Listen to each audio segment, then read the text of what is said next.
Y en esta ocasión voy a hablar sobre la importancia de la limpieza y la desinfección de superficies, que justamente es un tema que siempre ha sido importante, pero creo que en estos tiempos pues retoma una importancia todavía mayor, ¿no?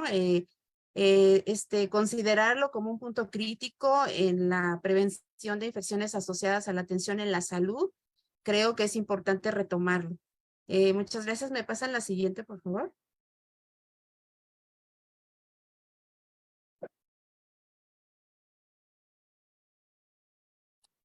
Bueno, entendiendo al medio ambiente como un punto crítico, como ya lo mencioné, justamente hace mención a esto que aparece en esta primera presentación, que es el medio donde se encuentra el paciente, ¿no? Esta persona que ha perdido la salud y que obviamente se encuentra envuelta en un ambiente en el cual se encuentra participando de manera dinámica a varios factores de riesgo, tales como pueden ser el agua, los alimentos, el aire, y algunos instrumentos que utilizamos o equipo médico que utilizamos para su atención. Justamente estos o este ambiente puede volverse no un ambiente pues seguro para la atención de los pacientes y que juegan un papel muy importante para la aparición de infecciones asociadas a la atención en la salud. Lo mínimo que podemos ofrecer a un paciente en la atención hospitalaria o en la atención médica es un ambiente limpio. Es un postulado que nos dejó desde hace muchísimos años Florence Nightingale, en el cual nos decía que de todas sus observaciones que ella hacía, que justamente lo que requieren las personas que han perdido la salud, por lo menos es un ambiente limpio. Y es algo que debe predominar en estos tiempos para evitar estos factores de riesgo. Entendiendo también que pues el ambiente hospitalario no es un ambiente estéril, ¿verdad? Por definición vamos a encontrar entonces ciertos gérmenes, ciertos microorganismos que pueden causar pues algún problema de salud agregado al paciente.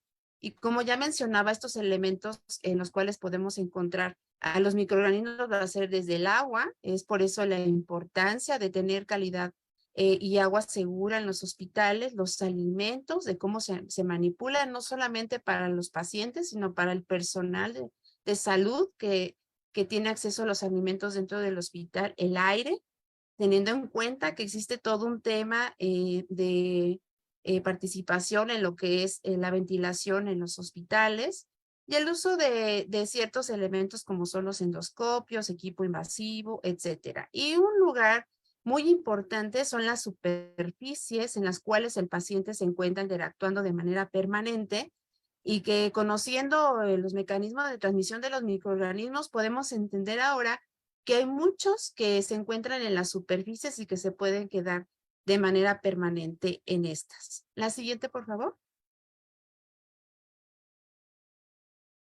Hablando también como posibles reservorios, entendemos también, como ya les hablaba, el aire, en los cuales pues podemos encontrar microorganismos muy característicos, como son los aspergillus. Estos microorganismos, pues son microorganismos que son esperados cuando hay acumulación de polvo, entendiendo que a estos microorganismos pues les gusta este ambiente, y es entonces por eso que debemos de tener en cuenta también dentro del ambiente, pues estar al pendiente de qué áreas requieren filtros y qué tipos de filtros requieren, qué mantenimiento se les deben de dar a estos sistemas de ventilación porque pueden volverse un reservorio importante. Los colchones también se ha descubierto, se ha comentado que son reservorios importantes para la aparición de ciertos microorganismos o ser reservorios como tales, principalmente bacilos gram negativos. Aquí podemos ver, por ejemplo, Pseudomonas, Acinetobacter, entre otros bacilos gram negativos, justamente por este riesgo a los cuales sometemos a los pacientes, que es el baño de cama, el baño de esponja, en los cuales estos baños pues se convierten muchas veces en empapar no solamente al paciente, sino también el ambiente que es el colchón.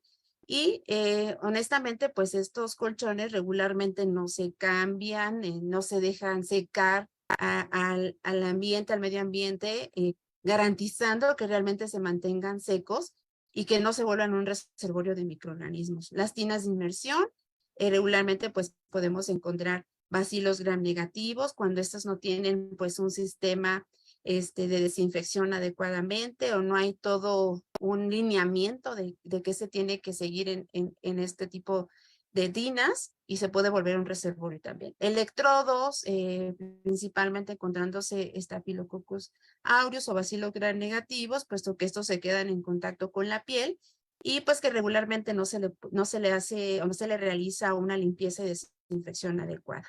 También estetoscopios, que se ha documentado que pueden tener microorganismos como estafilococos y cuando no existe una desinfección adecuada, pues puede permanecer y volverse un reservorio. Esto obviamente lo han descubierto varios autores y han sido tema de controversial en muchos foros de que se deben seguir utilizando ciertos métodos para desinfección de ciertas superficies. La siguiente, por favor.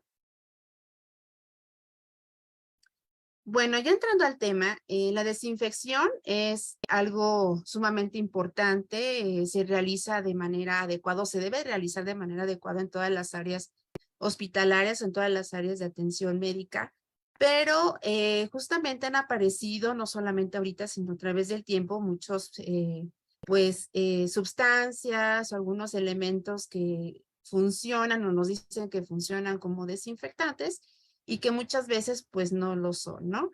O algunos desinfectantes que nos los proporcionan o nos dan, o nos los venden como productos mágicos que solamente se aplican y que ya hacen la función de desinfección, ¿no? Hay que tener en cuenta que para cualquier proceso de desinfección o esterilización, siempre le antecede un proceso y que es el más importante, que es la limpieza.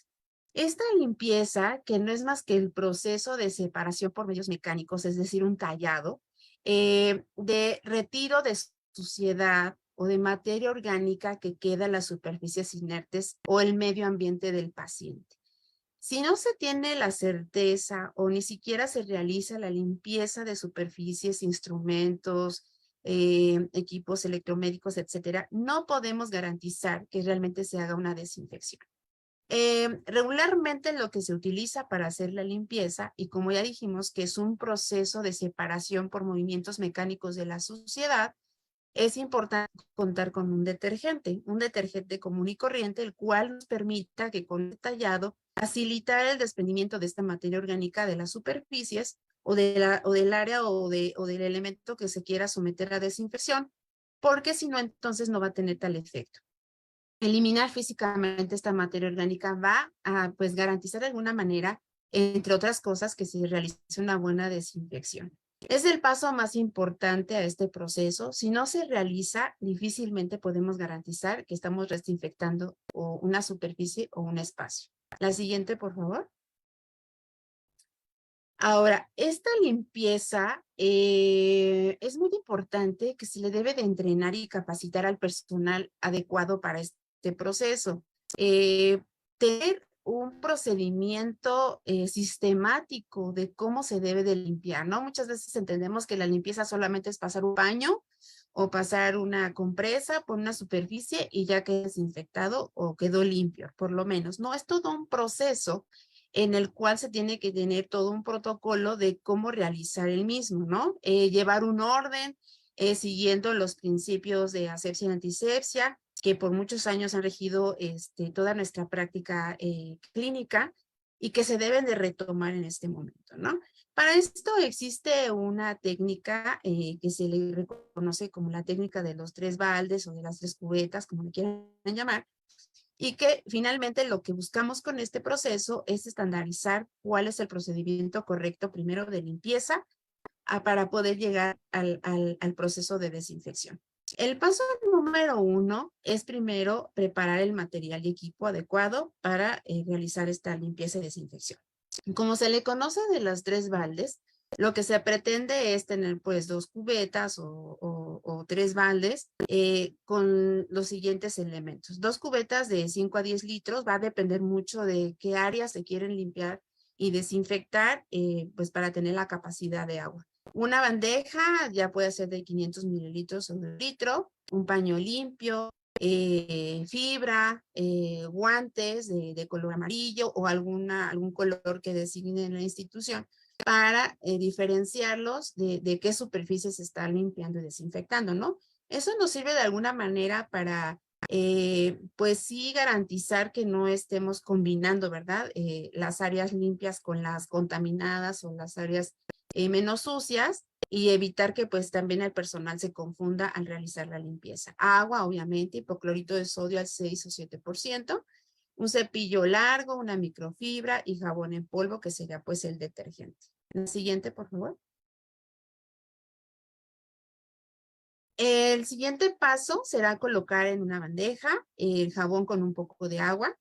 Vamos a tener la técnica de 3 baldes, explica que en una bandeja, en una cubeta, vamos a tener agua con detergente, una bandeja solo con agua para poder retirar ese jabón de la superficie que vamos a limpiar primero para poder llegar a la desinfección. Y entonces en la tercera bandeja o tercera cubeta vamos a tener el agua con hipoclorito de sodio. Obviamente que es importante que el personal conozca adecuadamente este proceso para que siga los pasos como son. Se debe de colocar los guantes. También es importante que utilice equipo de protección si es que va a realizar la limpieza en un espacio, en un ambiente donde el paciente tiene ciertas precauciones, ya sea de contacto plus, para que garantice estas recomendaciones desde el principio hasta el fin. Se debe iniciar la limpieza utilizando un elemento para hacer la remoción de la materia. Puede ser con fibra, debe ser una fibra pues que también no vaya a desgastar pues el material, por ejemplo, de pintura, entre otras cosas, pero buscar una fibra que ayude, un elemento que ayude para hacer el retiro de la materia orgánica y para esto se debe utilizar el detergente. Se debe de iniciar primero con las superficies menos sucias, como pueden ser el módulo de la luz o el de las lámparas que está en la cabecera de los pacientes, el buró, la mesa puente y los cristales, ¿no? Entendiendo también que la limpieza pues se debe de realizar de arriba hacia abajo y de adentro hacia afuera, ¿no? Obviamente que entre cada superficie se debe retirar el jabón con el paño con agua para posteriormente seguir al proceso de desinfección. La siguiente, por favor. Después debe continuarse con las superficies sucias, en este caso pues puede ser el monitor, el ventilador, las bombas de infusión, la cama y algún otro equipo de contacto cercano al paciente, que es algo que se ha reconocido como las áreas de alto toque, que son aquellas en las cuales pues tanto el paciente y el personal de salud estamos tocando de manera continua y pues si entendemos que hay omisión de higiene de manos entre cada proceso, pues son las áreas que pueden estar más contaminadas. En caso indicado, se va a preparar después ya el hipoclorito de sodio al 6% para poder realizar la desinfección. Entonces podemos decir que en los primeros 2 pasos estamos hablando de la limpieza y el tercer paso ya será la desinfección del ambiente, ¿no? Se debe de aplicar cuando ya hayamos retirado el jabón. Es decir, el primer paso es hacer esta remoción con el detergente. Después, en nuestro segundo balde, que es el agua solita, se debe de retirar ese jabón de las superficies. Y finalmente ya podríamos aplicar el desinfectante, que el de elección es el hipoclorito de sodio. El siguiente, por favor.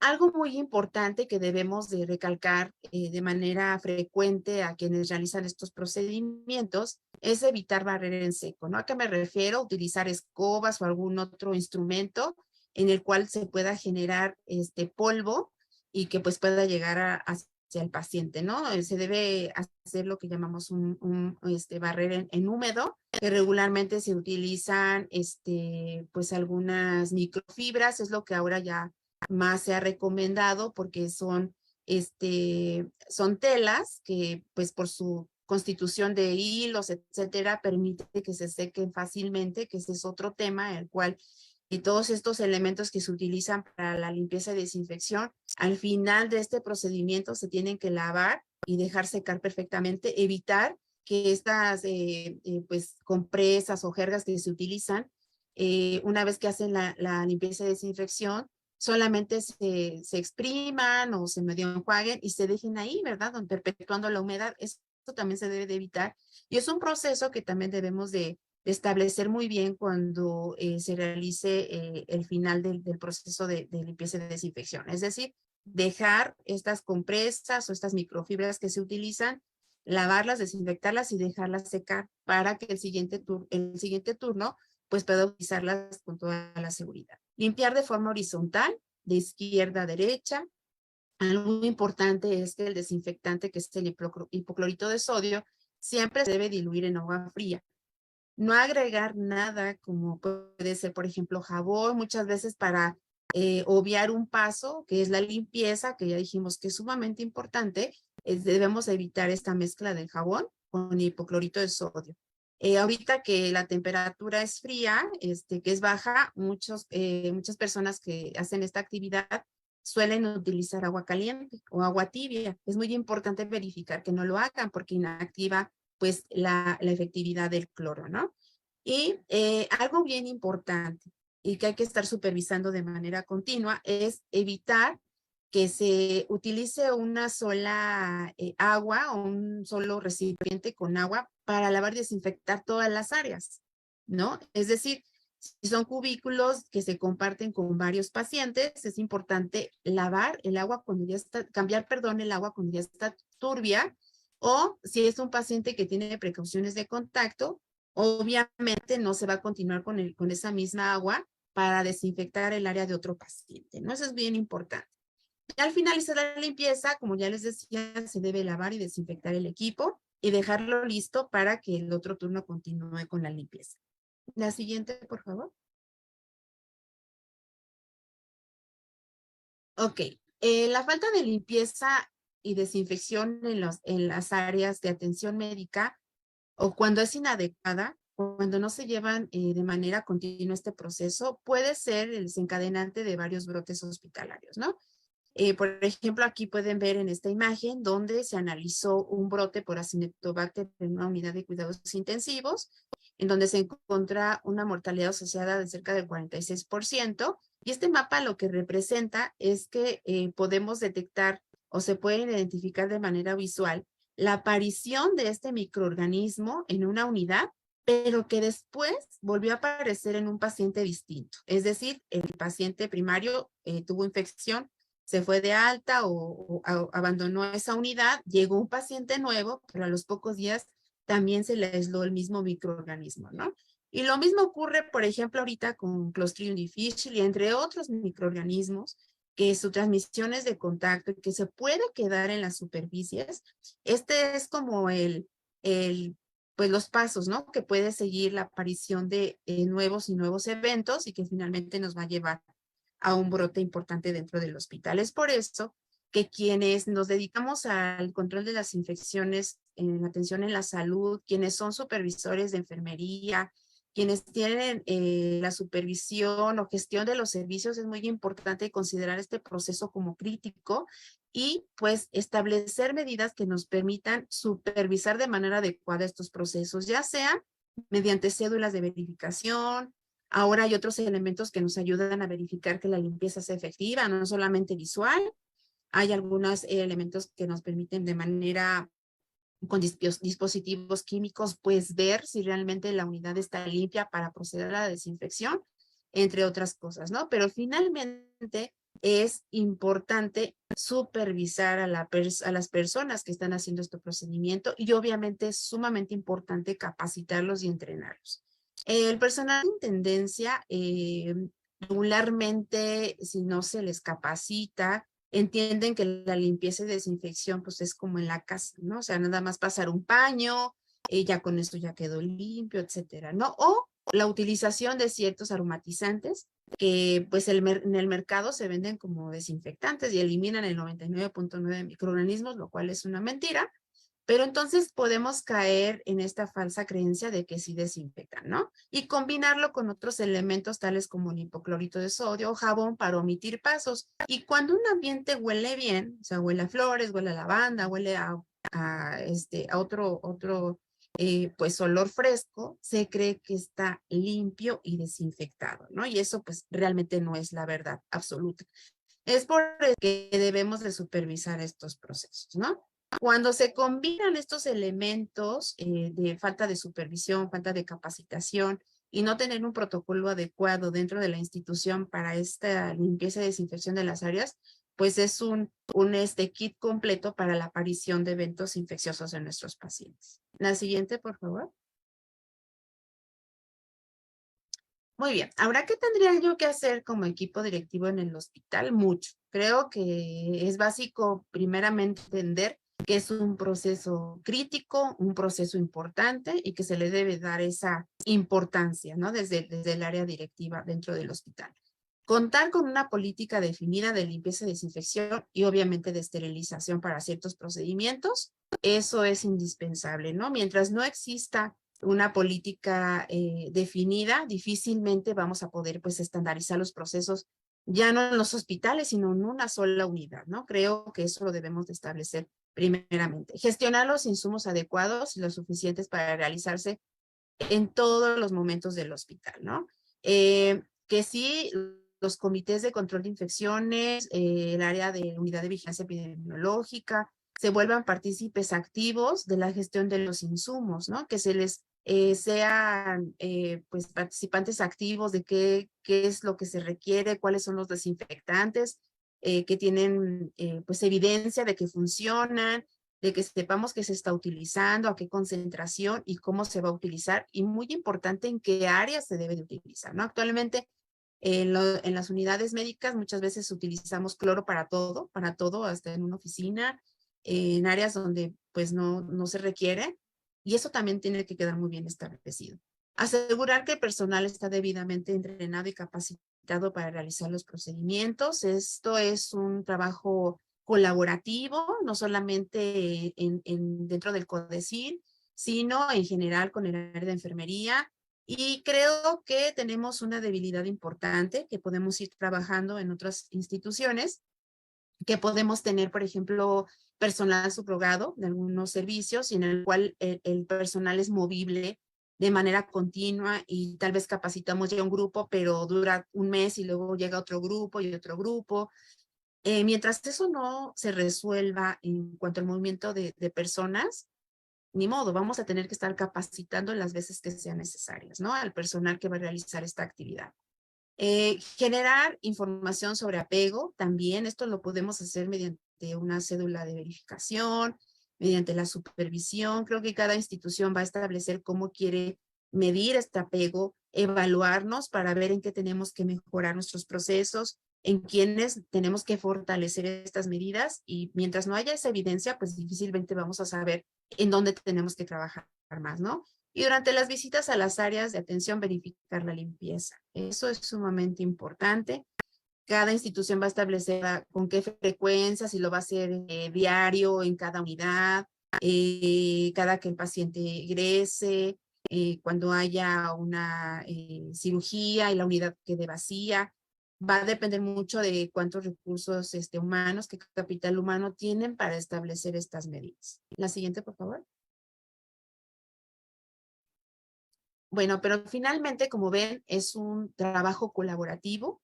No es solamente es un trabajo del área de control de infecciones, ni solamente de intendencia o de afanadores. Es un trabajo en conjunto y algo que puede funcionar mucho, creo, que es empoderar también al personal que realiza esta actividad, a los compañeros afanadores, haciéndoles entender que su trabajo es sumamente importante, que su trabajo colabora de manera muy significativa para que los pacientes no adquieran una infección asociada a la atención. En la medida que eso hagamos, creo que puede funcionar. La gestión de los recursos es sumamente importante y la supervisión y la capacitación, todo esto va de la mano. Es una cadena en la cual cada uno de estos eslabones juegan un papel importante. Si algo falta en esto, entonces difícilmente podríamos completar el proceso y obviamente llegar a lo más importante que es la prevención. Muchas gracias por su atención.